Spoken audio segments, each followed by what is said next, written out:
It is in your alone time where you truly understand the presence of God.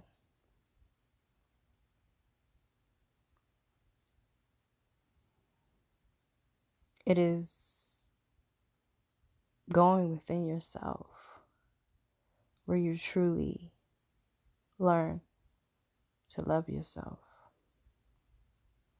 accept who you are, what you are. It is in your alone time where some of your most darkest times appear, because God will reveal and show you yourself when you face yourself. When you're with yourself, you have no one else to blame but yourself. So being with yourself, isolated from others, you're able to see yourself fully. You can no longer attach yourself to other people and hide in the shadows of other people's presence. Now you have to face yourself and heal yourself. Deal with the things that you didn't uncover and disclose when you were amongst distractions.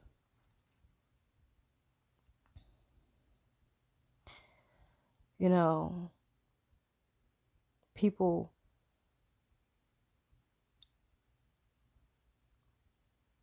I don't want to say people, I'll say we, because I'm all inclusive, because I used to do those things until I realized that it's no benefit in it.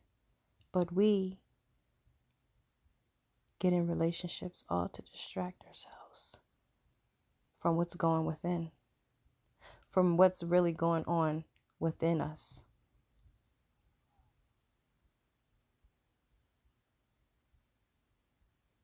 Everything is a distraction outside of us. Anything that's outside of our being is a distraction from focusing on what's inside our being. The true living God, the power that resides within us.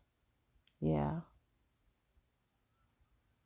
Once we take that time to really zone in and focus on that power within, we're able to shake off things that no longer serves us. We're able to release people, places, and things that were attached to us, that associated with our traumas.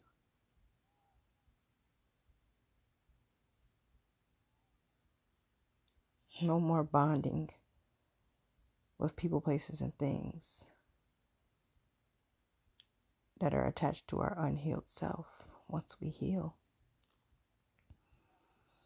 you will start losing people when you go within, when you seek true healing. Oh, it's not a pretty sight walking this path. And I never understood when in the Bible Jesus said, the path is narrow, small and narrow, and only a few find it. And I remember really pondering on that scripture. Only a few find it. It's small and narrow. What is small and narrow? The road where others are not traveling. The road where only you can be on because it's your path. The road where it's just you and him. working through your problems and your shadow, healing. Only a few find the meaning to true healing, which is really a path of walking alone. When you really think about it, it makes so much sense. Jesus was walking alone.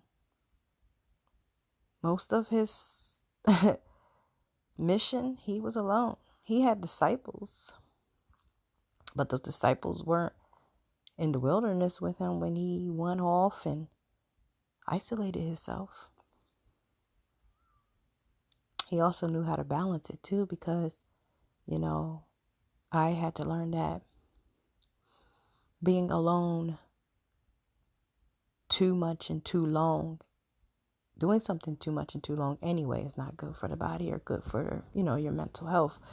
But I realized being alone for a long stint of time, you have to still interact with people. You still have to bring your light in the darkness because others do need it. And I realized that's exactly what Jesus was doing. He would go off into the wilderness. He would do what he did, whether it's fasting, meditation, prayer, all of it. All of it. He would go for a certain amount of days. He would come out.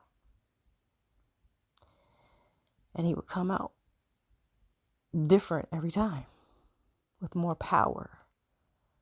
He would come out with more clarity, with more direction, more wisdom to give to the people.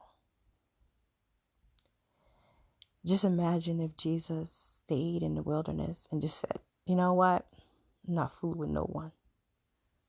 I'm staying in here. I don't want to be around people. He wouldn't been able to be utilized as a tool through God and give the word or give the healing or give what the people needed because of his light, because he followed the path, the narrow path to healing. He followed the path to wholeness. He followed the path to isolate and go within. And once he did that, he was able to come out and be amongst other people. One, not be moved by their reactions and their actions. Two, he was able to walk confidently in who he was because he already knew who he was, and he wasn't afraid for others to talk about him or bash who he was, because he knew he was protected. He knew he was already crowned, if that makes sense.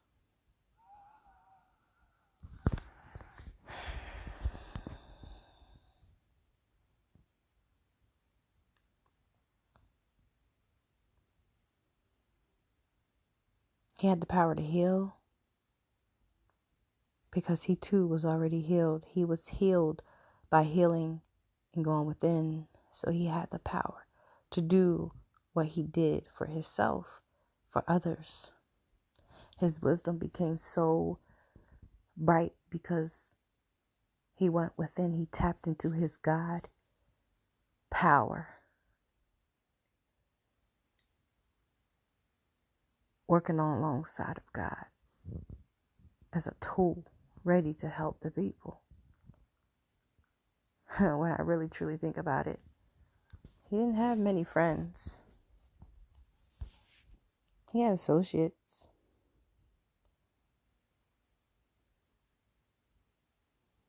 but not many friends. He told little about himself. He was just on a mission to help others. And That's empowering within itself, just to know I'm here to walk just like that. However you take the storyline, however, whatever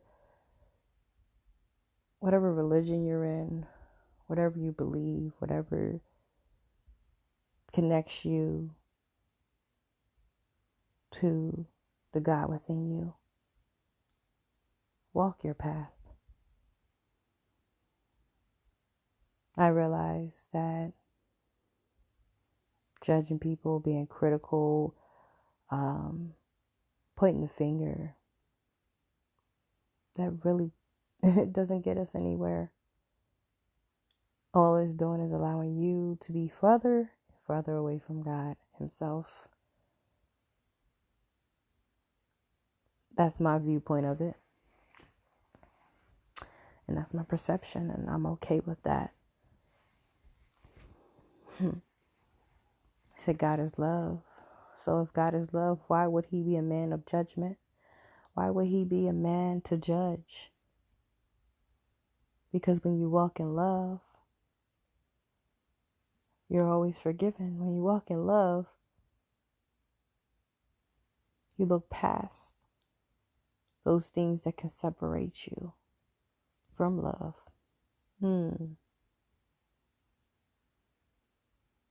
Think about that. When you're walking in love,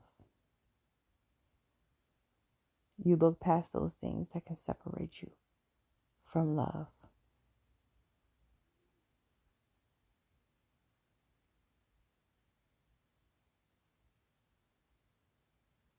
Criticism, judgment, all of that separates you from love. When you're doing that, that's not walking in love. How is that walking in love?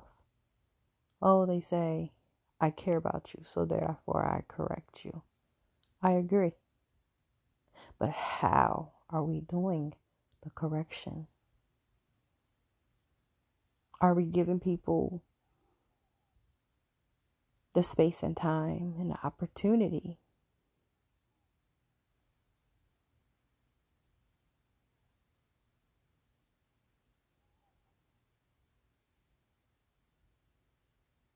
to know, no, not even to know, but to see it from their perspective?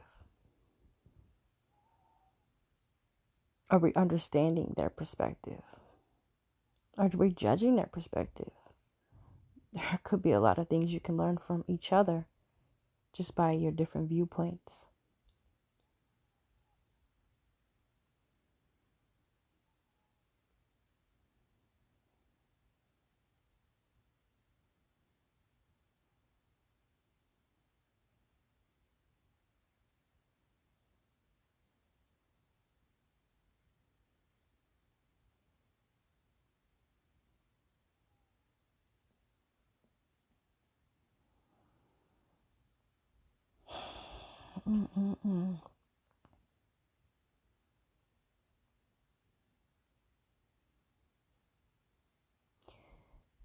It says, do not judge others, lest you too be judged.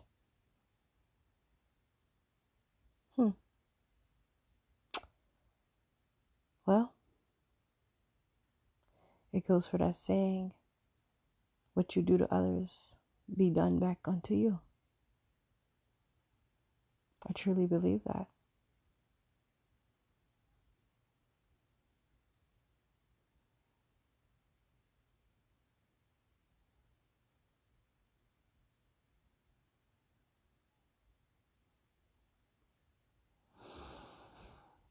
It's so important to try our best to walk in love. And the reason why I say try our best is because I know that there's many things out here, people, places, and things that will cause you to be like,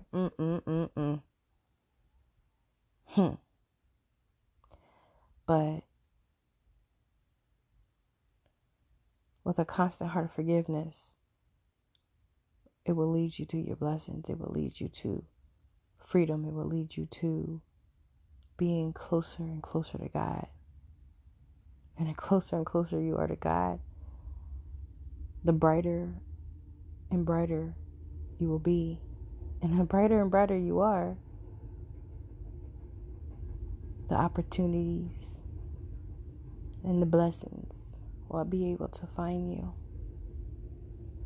Find your shiny light amongst the darkness. Be a blessing. Walk in love at all times.